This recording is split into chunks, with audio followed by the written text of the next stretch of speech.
আসসালামু আলাইকুম, সবাই কেমন আছেন? আশা করি সবাই ভালো আছেন। আমিও ভালো আছি আলহামদুলিল্লাহ। তো আজ সোমবার, আমার এখানে এখন বাজে সকাল ৮টা। আমি তো সকাল সকাল আয়াতকে নিয়ে স্কুলে যাব বের হয়ে গেলাম। এই যে, আর কি পরিমাণ রৌদ্র উঠেছে, কিন্তু বাইরে কিন্তু ঠান্ডা আছে। এই যে অলরেডি আয়াতকে কিন্তু একেবারে সোয়েটার পরেই বের করেছি। আমার ছেলেটা ঘুম চোখের দিকে যাচ্ছে না এখনও।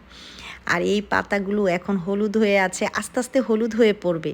মানে দূরের থেকে দেখতেছি যে হলুদ হয়ে আসতেছে, সব কিছু ঝরে পড়ে যাবে।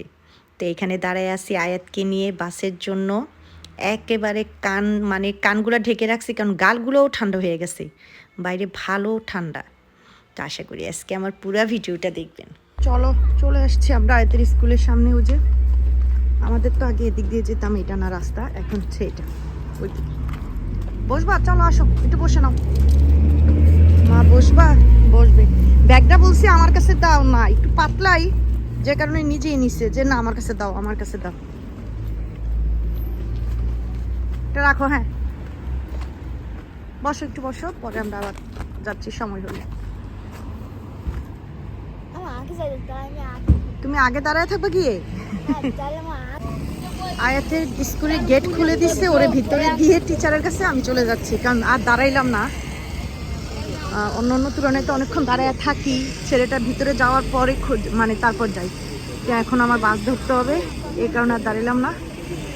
ওই যে আসছে, চলে যাই। স্কুলের ভিতরে দিয়ে গেলাম। আমি তো বাসে উঠে গেলাম, দৌড়ে এসে বাস ধরছি। আয়াতের স্কুলের সামনের দিকে আসলে 3 নম্বরে এসে তারপর 9 নম্বরে উঠতে হবে। যে 9-এ উঠলাম, একেবারে সেন্টারে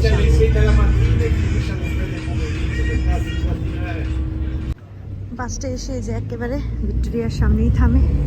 এই যে বাস, কারণ এখান থেকে হেঁটে যেতে মিনিমাম 2 থেকে 3 মিনিটের বেশি না। কিন্তু কে যে আমার দোকানের শাটারটা উঠাইতে যে আমার কি কষ্ট। এটা কারো হেল্প নিতে হয়, অথবা যে আলিমেন্টারি দোকান মিজান ভাই অনেক সময় হেল্প করে, আর না হয় কারো হেল্প আমার নিতে হয়, একা পারি না। আলহামদুলিল্লাহ সব খুললাম।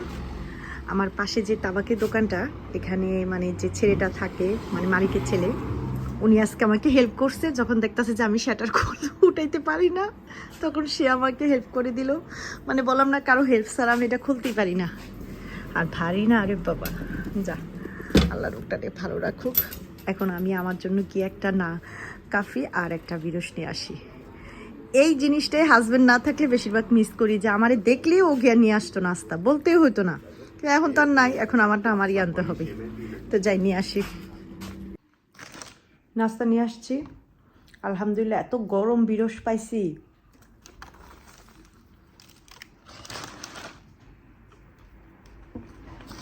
বনজন্য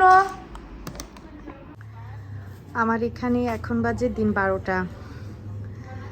এতক্ষণ শুধু টেলিফোনে ছিলাম। আজকে বাংলাদেশে তো আমার ভাইয়ের বিয়ে, সাবুর বিয়ে। ওর বিয়েটা সম্পূর্ণই হইতাছে সৌদি আরব স্টাইলে। মেয়ে সৌদিতেই বড় হয়েছে, ওইখানেই হয়েছে, মানুষ হয়েছে, সব কিছু। ওরা বাংলাদেশে সেট হয়েছে আজকে 2-3 বছর হবে এরকম। তো ওই স্টাইলই বিয়ে হচ্ছে সৌদি আরবে। যারা যেভাবে বিয়ে করে, যে পোশাক পরে, আমার ভাইও সে পোশাক পরে আজকে বিয়ে করতেছে। সকাল থেকে আমি যে নাস্তা করেছি তারপর থেকে ভিডিও করে আছি সবার সাথে। কতক্ষণ ভিডিও করে আম্মার সাথে, কতক্ষণ ভিডিও করে শান্তার সাথে, ভাগ্নিদের সাথে, সবাই ভিডিও করে করে দেখাইতেছে। আর সাবু তো ভিডিও করেই ছিলাম যখন ও বাসা থেকে বের হইতেছে, গাড়িতে উঠতেছে, সব কিছু। আমরা যারা বিদেশ থাকি, একটা কষ্ট আমাদের, যে কারো সুখের সময়ও পাশে থাকি না, দুঃখের সময়ও থাকি না। যেমন আজকে ভাইটার বিয়ে, আমরা নাই। আর বাবাও যখন মারা গেছে তখনও ছিলাম না। এই একটা কষ্ট বিদেশ যারা থাকি। তাই তো মাত্র ভিডিও কল শেষ হলো, আলহামদুলিল্লাহ বিয়ে অলরেডি হয়েও গেছে। ভিডিও করে দেখলাম, শুনলাম সব কিছু। তো এখন আমার এখানে 12টা বাজে। এর মাঝে স্নেহা ফোন করেছে, স্নেহার কলেজ শেষ করে স্নেহা আয়াতকে নিতে চলে যাবে। আয়াতের 12:30টায় ছুটি তো এই সপ্তাহ। তো স্নেহা কলেজ শেষ করে আয়াতকে আনতে যাচ্ছে, তারপর ভাই বোন বাসায় চলে যাবে। তো আমার এখানে এখন বাজে দুপুর 2:30। আমি তো এই যে খাওয়া দাওয়া করার জন্য বসে গেলাম। খিদা পাইছে। আর বাসায় যেটাই রান্না করি না কেন সকালে অথবা রাতে, আমি মানে মাছ মাংস যেটা হয় এটা রাতে রান্না করি। আর সকালে ঘুম থেকে উঠে একটু মানে ডাল ভুনা করি, আয়াতের জন্য ভাত রান্না করি, ভাজি সবজি যেটাই করি। তো গরুর মাংস রান্না করা ছিল, ডিফে ছিল, সে বক্স নামিয়ে গরম করে এই যে নিয়ে আসছি। তো এখন সেটাই খাইতেছি। খাওয়া দাওয়া তো শেষ করলাম। আমার এখানে এখন বাজে 5টা বাজতেছে। এখন মনে হচ্ছে যে এত মাথা ধরছে, একটু কফি খেতে পারতাম। হাজব্যান্ড থাকলে তো আর এগুলি বলতেই হয় না। কিভাবে যে সে নিয়ে আসে কখন কখন।